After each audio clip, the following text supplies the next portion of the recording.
जो कि कम से कम 7 फीट का होना चाहिए। स्टोमक ट्यूब पास करने के बाद पशु के पेट से जितना भी रूमन इंजेस्टा निकल जाए पूरा निकाल देना है। हेलो दोस्तों, कैसे हो आप? स्वागत है आपका मेरे channel Guddu the vets company में। आज हम लोग बात करेंगे यूरिया पॉइजनिंग के बारे में। अगर कोई गाय या भैंस यूरिया खा ले तो क्या वह बच पाएगी? तो मेरा जवाब है जी हाँ, बच सकती है। मैंने जो इलाज बताया है, अगर आप उसको स्टेप बाय स्टेप एकदम सही से फॉलो करते हो तो आप बचा सकते हो गाय या भैंस को। अगर आपने ये वीडियो पूरा देख लिया तो मैं ये गारंटी के साथ कह सकता हूँ कि आज के बाद आपके सामने यूरिया खाया हुआ पशु कोई भी नहीं मरेगा। देखिए, यूरिया में नाइट्रोजन पाया जाता है, इसके अलावा एमोनियम होता है जो कि एक प्रकार का पॉइजन है। यूरिया को खेतों में नाइट्रोजन की पूर्ति के लिए छिड़काव किया जाता है। जब पशु यूरिया खाता है तो पशु में एमोनियम का मात्रा बढ़ जाता है जो कि एक प्रकार का जहर है। इसके कारण पशु के ब्लड में टॉक्सिन फैल जाता है, यानी पशु के खून में जहर पैदा हो जाती है। जब पशु ज्यादा मात्रा में यूरिया खा लेता है तो पशु का बचना मुश्किल हो जाता है, यानी कि नामुमकिन सा हो जाता है। हाँ, अगर कम मात्रा में खाया है तो पशु चांस है कि बच सकता है। पशु जब यूरिया खा लेता है तो पशु में बहुत तेज पेट दर्द होता है। पशु के पेट में अफारा बनने लगता है, जिससे हम लोग ब्लोट या टिम्पनी भी बोलते हैं। पशु के पेट में बहुत ज्यादा मात्रा में अफारा बनने लगता है। ब्लोट होने के कारण से पशु का पेट फूल जाता है, और जब पशु का पेट फूलता है तो आगे का डायफ्राम दब जाता है, और जब डायफ्राम दबता है तो आगे का डायफ्राम लंग्स को दबा देता है, और जब लंग्स दबता है तो पशु की सांस लेने में बहुत ज्यादा तकलीफ होने लगती है। पशु इस समय बहुत कष्ट में चला जाता है। पशु की सांस लेने की गति बहुत तेज हो जाती है। पशु के मुंह से तथा नाक से तथा पशु के मुंह से लार तथा झाग आने लगता है। पशु के शरीर में कंपन होने लगता है। पशु अपने दांत को किटकिटाने लगता है। उसके बाद लास्ट स्टेज में पशु चला जाता है, जबकि पशु लास्ट स्टेज में जाने के बाद नीचे गिर जाता है और अपने पैरों को पटकने लगता है। फिर पशु का मौत हो जाता है। अब बात कर लेते हैं लोग इसके इलाज के बारे में। इलाज शुरू करने से पहले आप सभी से एक रिक्वेस्ट है कि प्लीज मेरे चैनल को सब्सक्राइब जरूर से जरूर करें। अगर आप एक पशु चिकित्सक हैं तो ही आप इस इलाज को फॉलो कीजिएगा, और अगर आप एक किसान हैं तो अपने नजदीक के पशु चिकित्सक को बुलाकर उनके देख रेख में ही ये इंजेक्शन लगवाइएगा। तो सबसे पहली बात पशु के पेट के अंदर स्टोमक ट्यूब डालना है, जो कि कम से कम 7 फीट का होना चाहिए। स्टोमक ट्यूब पास करने के बाद पशु के पेट से जितना भी रूमन इंजेस्टा निकल जाए पूरा निकाल देना है। अगर स्टोमक ट्यूब डालने के बाद पशु के पेट से रूमन इंजेस्टा नहीं निकल रहा है तो फिर आपको स्टोमक ट्यूब की सहायता से पशु के पेट में 30 से 40 लीटर पानी डाल देना है। पानी डालने के बाद रूमन इंजेस्टा आराम से बाहर निकल जाएगा, और साथ ही साथ पशु को नहलवाते रहना है, क्योंकि पशु को नहलवाने से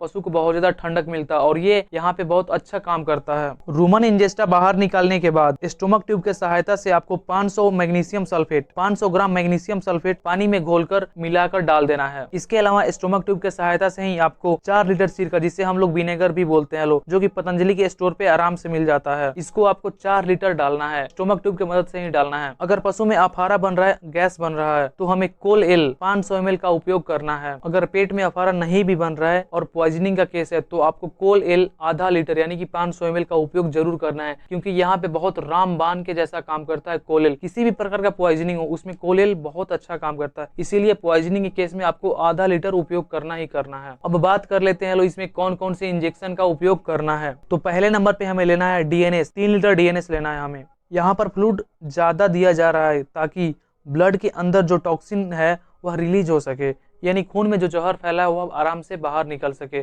जो फ्लूइड हम लोग देंगे उसके मदद से ही ये बाहर निकलेगा। इसके बाद हमें लेना है डेक्सोना 10 ml 1 ml प्रति 40 kg बॉडी वेट, यानी कि 1 ml 40 किलो बॉडी वेट के हिसाब से हमें पॉइजनिंग के केस में यूज करना है। इसके बाद हमें लेना है इंटालाइट 1 लीटर। अगर आपको इंटालाइट नहीं मिल रहा है तो आप यहाँ पे रिंटोज भी 1 लीटर ले सकते हैं। यहाँ पर इंटालाइट को आईवी लगाना है, डीएनएस को आईवी लगाना है तथा डेक्सोना को भी आईवी लगाना है। इसके बाद हम जो इंजेक्शन को लेंगे उसका नाम है ट्राइबीबेट। ट्राइबीबेट हमें 25 ml लेना है और इसको भी आईवी ही लगाना है। इसके बाद हम लेंगे ऑक्सी टेट्रासाइक्लिन, जो कि 50 mg वाला आता है। ऑक्सी टेट्रासाइक्लिन 50 mg वाला हमें लेना है, 30 ml लेना है। इसको भी आईवी ही लगाना है ड्रिप में डाल के। इसके बाद हम जिस इंजेक्शन को लेंगे उसको पॉइजनिंग का ड्रग ऑफ चॉइस बोला जाता है, जिसका नाम है एट्रोपिन सल्फेट। एट्रोपिन सल्फेट यहाँ पे 50 ml लेना है, तो लेंगे उसको पॉइजनिंग का ड्रग ऑफ चॉइस बोला जाता है, जिसका नाम है एट्रोपिन सल्फेट। एट्रोपिन सल्फेट यहाँ पे 50 ml लेना है और आपको आईवी ही लगाना है। इसके बाद हमें लेना है केल्बोराल सीबीजी, जिसको हम लोग सीबीजी भी बोलते हैं उसको हमें लेना है 450 ml। 250 ml तो हमें लगाना है आईवी और 200 ml हमें लगाना है सबकट। इसके बाद हम लेंगे इंजेक्शन रेडिमा 10 ml, जिसका साल्ट फ्रूसेमाइड रहता है। ये पेशाब कराने का इंजेक्शन है। पशु जितना ज्यादा पेशाब करेगी पशु के खून से उतना जल्दी जहर बाहर निकल जाएगा। पशु पशु के ब्लड में जो टॉक्सिन फैला हुआ टॉक्सिन रिलीज होने के लिए रेडिमा का यहाँ पे उपयोग किया गया है। इसके बाद हम लोग लेंगे एक इंजेक्शन जो कि एंटीपायरेटिक भी है, एंटी इन्फ्लामेटरी भी है और एनाल्जेसिक भी है, जो कि है